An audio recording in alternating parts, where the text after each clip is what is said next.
बच्चों, welcome back. आप सभी का स्वागत है आपके अपने यूट्यूब चैनल पीजीएमएन में। और अभी यहाँ पे हम पढ़ रहे हैं बायोलॉजी का very important and interesting chapter biotechnology. So क्या है इस चैप्टर में, चलिए चल के देखते हैं। सो बायोटेक्नोलॉजी चैप्टर का हमने स्टार्टिंग कर दिया है। अभी हम काफी इंपॉर्टेंट वाला पॉइंट आज के लेक्चर में कवर करने वाले हैं, विच is the methodology for rDNA technology. यानी आरडीएनए टेक्नोलॉजी का मेथड कैसा होता है, कौन से प्रोसेस को यूज करके इस टेक्नोलॉजी को अप्लाई किया जाता है। सो इसमें फर्स्ट प्रोसेस है, इसके पहले मैंने आपको ये बताया है कि आरडीएनए होता क्या है। So it is recombinant DNA technology.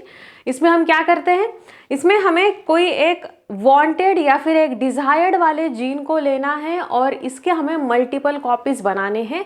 इसके लिए हम यूज करते हैं रिकॉम्बिनेंट डीएनए टेक्नोलॉजी। यानी एक डिजायर्ड जीन को लेना है, किसी एक वेक्टर डीएनए में इंसर्ट करना है, फिर इस कंप्लीट जो हमने एक रिकॉम्बिनेंट डीएनए बनाया है इसको किसी ऑर्गेनिज्म में या फिर किसी होस्ट में इंसर्ट करना है, उसे रेप्लिकेट होने देना है और हमें जो डिजायर्ड जीन था इसके भी हमारे पास मल्टीपल कॉपीज है या फिर हमारे डिजायर्ड प्रोटीन के मल्टीपल कॉपीज है और इसे हमें जैसे चाहे वैसे हम इसको यूज कर सकते हैं।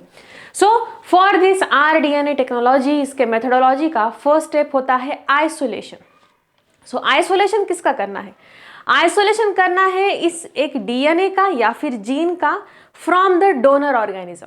डोनर ऑर्गेनिज्म का मीनिंग होता है ऐसा ऑर्गेनिज्म जिसका कोई अच्छा फीचर या फिर एक ऐसा कैरेक्टर जो हमें रिक्वायर्ड है या फिर जो हमें चाहिए, इसको ऑब्जर्व किया है और उस ऑर्गेनिज्म से अब हम इसका ये वाला जीन आइसोलेट करने वाले हैं। सो जिस ऑर्गेनिज्म से हमें रिक्वायर्ड जीन लेने वाले हैं इसे कहा जाता है डोनर ऑर्गेनिज्म, और जो जीन हमें लेना है या फिर जो रिक्वायर्ड डिजायर्ड जीन है इसे कहा जाता है हमारा फॉरेन या फिर पैसेंजर डीएनए।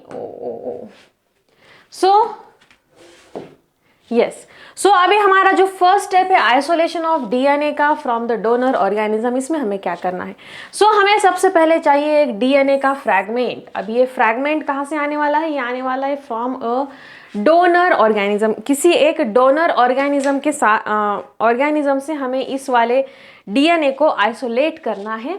इस आइसोलेट किए हुए डीएनए को या फिर इस फॉरेन डीएनए, इस डीएनए को कहा जाता है फॉरेन डीएनए या फिर पैसेंजर डीएनए। अभी पैसेंजर डीएनए क्यों कहा जाता है, जैसे अगर हम किसी ऑटो में बैठकर कहीं जा रहे हैं उस टाइम पे हम होता है पैसेंजर, यानी एक लोकेशन से किसी और लोकेशन को हम रीच कर रहे हैं, पहुंच रहे हैं यूजिंग दैट व्हीकल।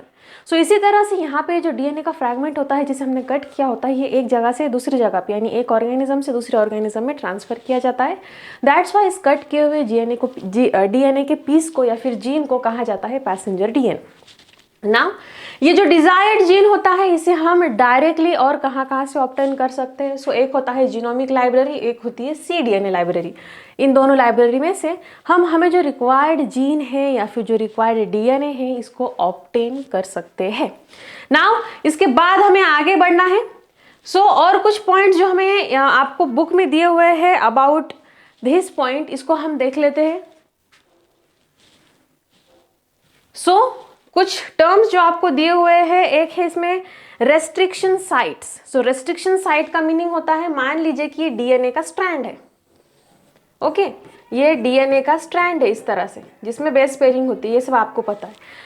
डीएनए के स्ट्रैंड को हम जिस स्पेसिफिक साइट से कट करते हैं या फिर दो टुकड़े में डिवाइड करने वाले हैं, ये जो साइट होती है, ऐसा प्लेस जहाँ से हमें डीएनए को कट करना है, इसे कहा जाता है रेस्ट्रिक्शन साइट। इसके बाद में after cutting of the DNA का स्ट्रैंड, जो डबल स्ट्रैंडेड डीएनए होता है, इसको कट करने के बाद जो एंड्स होते हैं ये दो तरीके के बनते हैं। एक एंड होता है ब्लंट और एक एंड होता है स्टिकी एंड। स्टिकी एंड का क्या मीनिंग होता है, अगर हम इस स्ट्रैंड को इस तरह से कट कर रहे हैं कि ये कंप्लीटली या फिर इसको हम बोल सकते हैं कि ये इसके दोनों स्ट्रैंड इक्वली नहीं कट हो रहे। मान लीजिए कि हमने इस डीएनए को कट किया है बट ये इस तरह से कट हुआ है, ओके यानी यहाँ ऊपर वाला जो पोर्शन है ये थोड़ा सा ज्यादा कट हुआ है, नीचे वाला पोर्शन थोड़ा सा कम कट हुआ है। इस कंडीशन में जो एंड बनते हैं ये एंड होते हैं स्टिकी एंड, चिपचिपे से, यानी इनमें कोहेसिव फोर्स होता है और ये ट्राई करते हैं वापस से एक दूसरे की तरफ अट्रैक्ट होने के लिए या फिर वापस से जुड़ने के लिए। इसी के अपोजिट एक होता है ब्लंट एंड। इसमें क्या होता है, अगर हम इस डीएनए स्ट्रैंड को कट कर रहे हैं ये डायरेक्टली एक ही लाइन में पूरी तरह से कट हो जाता है, यानी इस तरह से एकदम ट्रांसवर्सली कट हो जाएगा। इधर के एंड इधर, इधर के एंड इधर, यानी कंप्लीटली इसके एंड्स जो है ये स्प्लिट हो जाते हैं। सो इस तरीके से जो एंड बनते हैं इन्हें कहा जाता है ब्लंट एंड,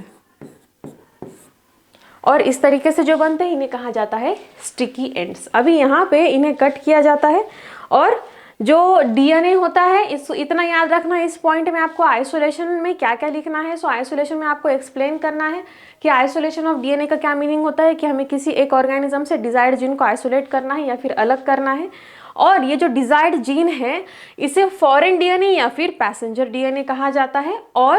और कौन कौन से सोर्स है जहां से हमें ये रिक्वायर्ड डीएनए मिल सकता है या फिर रिक्वायर्ड जीन मिल सकता है। सो जीनोमिक लाइब्रेरी या फिर cDNA लाइब्रेरी, यहाँ से हमें ये रिक्वायर्ड वाले जीन्स मिल सकते हैं। देन कटिंग जब होती है सो हमें दो टाइप के एंड्स मिलते हैं, ये भी आपको एक्सप्लेन करना है डिटेल में। अब इसके बाद में हमें देखना है कि भाई ये लाइब्रेरी होती क्या है जहाँ से हम डिजायर्ड जीन को ले सकते हैं। सो जैसे हमें पता है कि ब्लड बैंक होता है जहाँ पे ब्लड को स्टोर किया जाता है, और जब रिक्वायरमेंट होता है उस टाइम पे इस ब्लड को दिया भी जाता है। उसी तरह से जो जीन लाइब्रेरी होती है यहाँ पे जीन्स को स्टोर किया जाता है या फिर जेनेटिक मटेरियल को स्टोर किया जाता है। क्यों स्टोर किया जाता है? बिकॉज यही जब हमें RDNA या फिर जेनेटिक्स का कोई एक्सपेरिमेंट करना है या फिर हमें रिक्वायरमेंट होती है किसी जीन की, उस टाइम पे हम इसको यूज कर सकते हैं। सो इन दिस जीनोमिक लाइब्रेरी, अभी यहाँ पे दो लाइब्रेरीज है, एक है हमारे पास जीनोमिक लाइब्रेरी और एक होती है हमारे पास cDNA लाइब्रेरी। अभी इनमें डिफरेंस क्या होता है? सो जो फर्स्ट वाला है जीनोमिक लाइब्रेरी, इसमें क्या होता है? इसमें होता है हमारे पास collection of clones that represent complete genome of an organism. इसमें क्लोन्स होते हैं जीनोमिक में। अब ये क्लोन्स क्या करते हैं? ये रिप्रेजेंट करते हैं complete organism. It represent complete organism. ये आपको याद रखना है मेरे प्यारे बच्चों। अभी ये जो जीनोमिक लाइब्रेरी होती है प्रोकैरियोट्स की, इसे कंस्ट्रक्ट किया जाता है using the plasmid vectors, and it is because, अभी ये क्यों होता है? सो बिकॉज कि जो प्रोकैरियोटिक का जीनोम होता है इसमें कोई भी रिपीटेटिव डीएनए नहीं होता। ओके, सो ये आपको बुक में अच्छे से दिया हुआ है, आपको बस पढ़ना है, कोई कंसेप्चुअल नहीं है इसमें। सो इसमें होता है प्रोकैरियोटिक का जीनोम, और प्रोकैरियोटिक के जीनोम में इसे कंस्ट्रक्ट किया जाता है by using the plasmid vector. Now cDNA library, अब इसमें क्या होता है? सो एक्चुअली cDNA लाइब्रेरी होती है यूकैरियोट्स के लिए। अभी यूकैरियोट क्या है बच्चों, कमेंट में बताओ। सो यूकैरियोटिक ऑर्गेनिजम्स का जो जीनोम होता है इसको स्टोर किया जाता है DNA लाइब्रेरी, और जो डीएनए होता है इसमें ये इसको प्रोड्यूस किया जाता है by using the isolated mRNA by the reverse transcription. So reverse transcription का मैकेनिज्म यूज करके इस यूकैरियोटिक ऑर्गेनिज्म से पहले mRNA को निकाला जाता है, और फिर यूजिंग दिस रिवर्स ट्रांसक्रिप्शन इसका डीएनए प्रिपेयर किया जाता है। सो जो डीएनए बनता है इसको यहाँ पे कॉम्प्लीमेंट्री डीएनए कहा जाता है। ये C जो है इसका मीनिंग होता है यहाँ कॉम्प्लीमेंट्री। सो कॉम्प्लीमेंट्री डीएनए का मीनिंग क्या है? यहाँ पे यूकैरियोट्स का डीएनए होता है, इसे cDNA कहा जाता है। दैट्स वाई इसे cDNA लाइब्रेरी ही कहा जाता है। अभी ये जो यूकैरियोटिक का डीएनए होता है या फिर जीनोम होता है, इसमें कुछ इंट्रॉन्स होते हैं, देन रेगुलेटरी जीन होता है, एंड इसमें रिपीटेटिव डीएनए होता है, यानी डीएनए का सीक्वेंस रिपीटेड होता है, और ये हमारे पास नहीं होता। यानी जो जीनोमिक लाइब्रेरी होती है इसमें बस प्लाज्मिड के रूप में स्टोरेज किया जाता है जीनोम्स का, बिकॉज डीएनए का रिपीटेशन नहीं होता। इन केस ऑफ cDNA यहाँ पे डीएनए सीक्वेंस का रिपीटेशन होता है। ये आपको याद रखना है डिफरेंस में इन दोनों के। और इसी कारण establishment of this genomic library in the eukaryote ये कोई मीनिंगफुल नहीं है, बिकॉज इसमें डीएनए का जो सीक्वेंस है ये ऑलमोस्ट रिपीटेटिवली, मतलब ये ऑलमोस्ट रिपीट होते रहता है। इसके बाद में हमें नेक्स्ट पॉइंट देखना है, या फिर जो नेक्स्ट स्टेप है हमारा RDNA टेक्नोलॉजी का, ये है step B, that is insertion of desired foreign gene into a cloning vector या फिर वेहिकल डीएनए। अभी इंसर्शन ऑफ डिजायर्ड जीन, अभी यहाँ पे ये डिजायर्ड जीन यानी क्या था हमारा? पैसेंजर जीन, ठीक है, यही उसका सिनोनिम है। सो ये जो पैसेंजर जीन है या फिर डिजायर्ड फॉरेन जीन है, सो इसको हमने फर्स्ट स्टेप में आइसोलेट किया है, यानी कट करके साइड में ले लिया है। अभी हमें इसको इंसर्ट करना है। इंसर्ट करने के लिए हमें कोई एक व्हीकल चाहिए, यानी हम एक जगह से दूसरी जगह जाने के लिए कोई रिक्शा, ऑटो, बस, कार, बाइक, कोई तो एक व्हीकल चाहिए। सो उसी तरह से हमने जो पैसेंजर जीन लिया था, इसे भी हमें किसी और जगह पे ट्रांसफ़र करने के लिए क्या चाहिए, एक व्हीकल चाहिए। सो ये व्हीकल क्या होता है, यहाँ पे हम ये सब जेनेटिक्स में पढ़ रहे हैं, सो इसलिए यहाँ पे व्हीकल भी कोई एक जेनेटिक मटेरियल यानी कि डीएनए रहने वाला है। सो इसमें क्या होता है, अभी इसमें हमें कुछ एंजाइम्स यूज करने हैं। एंजाइम में आता है कुछ लाइगेज एंजाइम। लाइगेज एंजाइम का यूज होता है टू क्रिएट लिंकेज। ये लिंकेज को क्रिएट करने में हेल्प करता है, और फिर हम इस एंजाइम को यूज करके फॉरेन डीएनए को या फिर फॉरेन जीन को किसी एक वेक्टर में ऐड या फिर इंसर्ट कर सकते हैं ना। अब इसमें कुछ एंजाइम है जैसे कि लाइगेज है, देन ये क्या करता है, फॉरेन डीएनए को इंसर्ट करना है हमें किसी एक वेहिकल डीएनए में। अभी मान लीजिए कि ग्रीन कलर का है हमारा वेहिकल डीएनए, और इसमें हमने फॉरेन जीन या फिर फॉरेन जीन या फिर पैसेंजर जीन है जो कि हमारा रेड कलर का, इसको इंसर्ट किया इस तरह से। सो ये होता है इस वाले स्टेप में कि हमें क्या करना है, एक वेहिकल डीएनए के अंदर हमारा पैसेंजर डीएनए इंसर्ट कर देना है या फिर इसको इंटीग्रेट कर देना है। अब ये जो कॉम्बिनेशन बन के रेडी होता है, अभी इसे कहा जाता है रिकॉम्बिनेंट डीएनए। इसे कहा जाता है रिकॉम्बिनेंट डीएनए बिकॉज हमने इसमें दो अलग अलग जीन्स का रिकॉम्बिनेशन किया है। या फिर इसे शिमेरिक डीएनए भी कहा जाता है। चिमेरिक नहीं बोलना है बच्चों इसको, ये चिमेरिक नहीं, ये शिमेरिक है। स्पेलिंग है CHIMERIC। सो ये है हमारा शिमेरिक डीएनए या फिर शिमेरिक डीएनए या आरडीएनए, रिकॉम्बिनेंट डीएनए। और ये जो कंप्लीट टेक्नोलॉजी है इसे आरडीएनए टेक्नोलॉजी कहा जाता है। सो सेकेंड वाले स्टेप में बस क्या है, हमारा जो डिजायर्ड जीन है इसे हमें किसी व्हीकल डीएनए के अंदर इंड्यूस कर देना है या फिर इंसर्ट कर देना है। नाउ यही आपको एक शॉर्ट फ्लो डायग्राम में दिखाया हुआ है कि एक्चुअल में आरडीएनए में होता क्या है। सो आरडीएनए में हमें सबसे पहले चाहिए डोनर सेल, जिस डोनर सेल से हमें हमारा रिक्वायर्ड या फिर टारगेट डीएनए मिलने वाला है। सो मान लीजिए कि ये है हमारा ये डोनर सेल, इसमें कुछ ये था जेनेटिक मटेरियल, इसमें से हमने लिया ये एक हमारा रिक्वायर्ड डीएनए या फिर रिक्वायर्ड जीन या फिर पैसेंजर जीन। अभी हमने इसको आइसोलेट कर दिया है। Okay, we have isolated it. So ये है हमारा आइसोलेटेड जीन। चलो भाई, अभी डीएनए आइसोलेट हो गया है। अभी हमें क्या करना है, अभी हमें इसको इंसर्ट करना है किसी वेक्टर में। सो अभी हम वेक्टर बना देते हैं। सो मान लीजिए कि वेक्टर हमारा है अभी ये ग्रीन कलर का। सो ये है वेक्टर। अभी हमें क्या करना है, इसके अंदर इसका इंसर्शन करना है। सो अभी इंसर्शन के लिए, अभी इंसर्शन करो बच्चों। चलो क्या करेंगे, अभी हम इन दोनों को ज्वाइन करने के लिए, ये है वेक्टर ग्रीन कलर का और हमारा आइसोलेटेड था येलो कलर का। सो ये इसको हमने इंसर्ट कर दिया। अभी ये बन गया है हमारे पास रिकॉम्बिनेंट डीएनए या फिर आरडीएनए या फिर शिमेरिक डीएनए बन गया बच्चों, chimeric DNA. Very good. So अभी यहाँ तक सब आ गए। अभी क्या करना है, सो अभी देखिए यहाँ पे ये बन गया है हमारा, हमने टारगेट डीएनए को इंसर्ट कर दिया है, ये बन गया हमारा शिमेरिक डीएनए। अभी हमें चाहिए होता है होस्ट सेल। अभी ये तो जेनेटिक मटेरियल बन गया, बट ये जेनेटिक मटेरियल विदाउट किसी एक्सटर्नल बॉडी के अपने आप को मल्टीप्लाई नहीं कर सकता। तो इसके लिए हमें कोई एक ऑर्गेनिज्म चाहिए। अभी ये ऑर्गेनिज्म कौन होता है, ये होता है हमारा होस्ट सेल या होस्ट बैक्टीरिया। सो अभी हमें एक बैक्टीरिया चाहिए जो कि एज अ होस्ट काम कर सके। तो चलो बना देते हैं इसको using the sky blue colour. So ये है हमारा होस्ट सेल और ओके, ये है होस्ट सेल, यानी जो बेचारा इस जेनेटिक मटेरियल को लेके क्या करेगा, मल्टीप्लिकेशन करेगा। अब इसमें हमें इंड्यूस कर देना है यही वाला हमारा डीएनए जो हमने बनाया था, जो कि था हमारा ग्रीन और येलो कलर का। सो अभी ये होस्ट सेल बन करके रेडी हो गया है। अब ये ट्रांसफॉर्म, इस होस्ट सेल में हमने इस आरडीएनए को इंसर्ट कर दिया है या फिर इसी को कहा जाता है ट्रांसमिशन या फिर ट्रांसफॉर्म। सो ये अभी ट्रांसफॉर्म होस्ट सेल है जिसमें आरडीएनए मॉलिक्यूल प्रेजेंट है, एज वेल एज इसमें इसका खुद का भी जेनेटिक मटेरियल प्रेजेंट होता है। ऐसा नहीं है कि ये सिर्फ हमने जो बनाया है आरडीएनए इसी को लेके चल रहा है, इसमें ऑलरेडी इसका खुद का भी जेनेटिक मटेरियल और प्लस जो आरडीएनए हमने बनाया था ये भी प्रेजेंट है।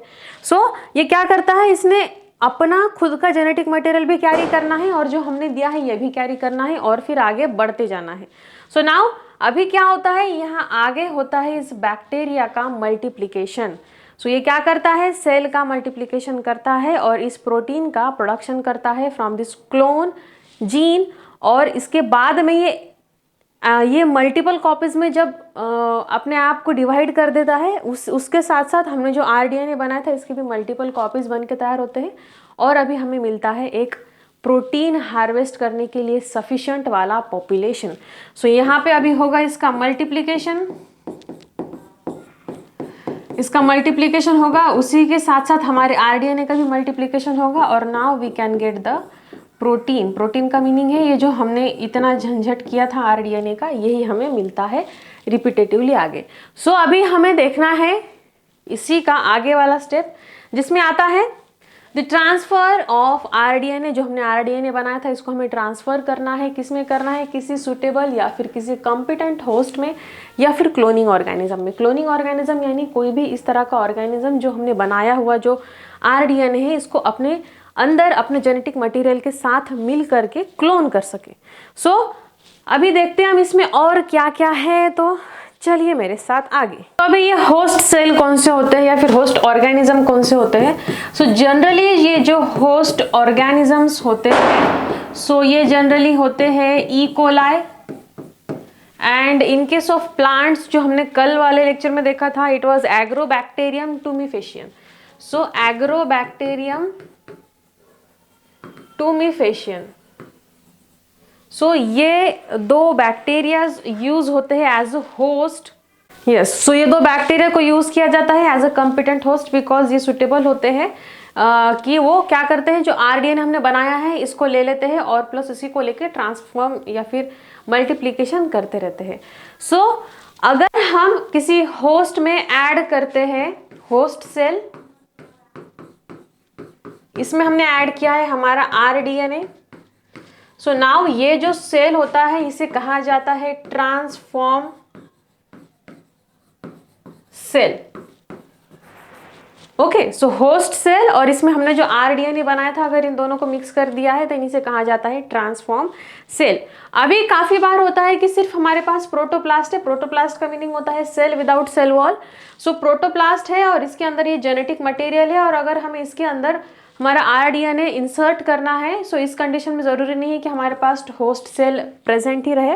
सो विदाउट होस्ट सेल भी हम फॉरेन डीएनए को किसी नेकेड सेल या फिर हमारे प्रोटोप्लास्ट में इंड्यूस कर सकते हैं। इसके लिए हमें डिफरेंट टेक्निक्स को यूज करना होता है। इसमें आता है techniques like the electroporation, then micro injection, then lipofection. ये सब अलग अलग टेक्निक्स होते हैं जिस टेक्निक को यूज करके हम किसी प्रोटोप्लास्ट का मीनिंग होता है नेकेड सेल यानी ऐसा सेल जिसमें सेल वॉल एब्सेंट है, cell wall is not there, cell wall को निकाल दिया गया है, इसे कहा जाता है प्रोटोप्लास्ट।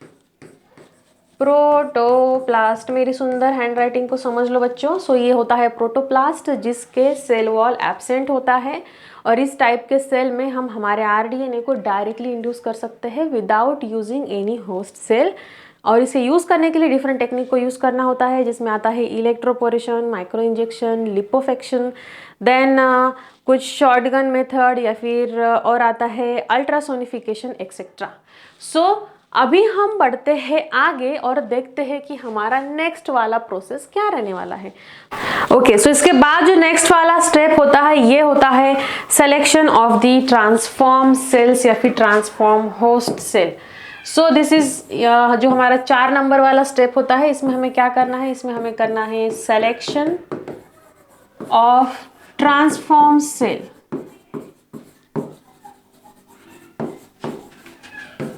अभी ये ट्रांसफॉर्म सेल का क्या मीनिंग है कि हमें ऐसे होस्ट सेल्स को सेलेक्ट करना है जिसमें एक्चुअली हमने जो आरडीएनए बनाया था ये ट्रांसफॉर्म हुआ है या फिर ये इसमें इंसर्ट हुआ है। अभी इंसर्शन में हम ट्राई तो करते हैं इंसर्ट करने का, बट हो सकता है मतलब यहाँ 100% इंसर्शन नहीं होता। काफ़ी सेल्स ऐसे होते हैं जिसमें इंसर्शन नहीं हो पाता हमारे आरडीएनए का। सो इस तरह के नॉन ट्रांसफॉर्म या फिर ऐसे सेल्स जिसमें ट्रांसमिशन नहीं हुआ है या फिर ट्रांसफॉर्मेशन नहीं हुआ है, ऐसे सेल्स को हमें आइसोलेट करना होता है। सो इसके लिए हमें यूज़ करना होता है मार्कर जीन का।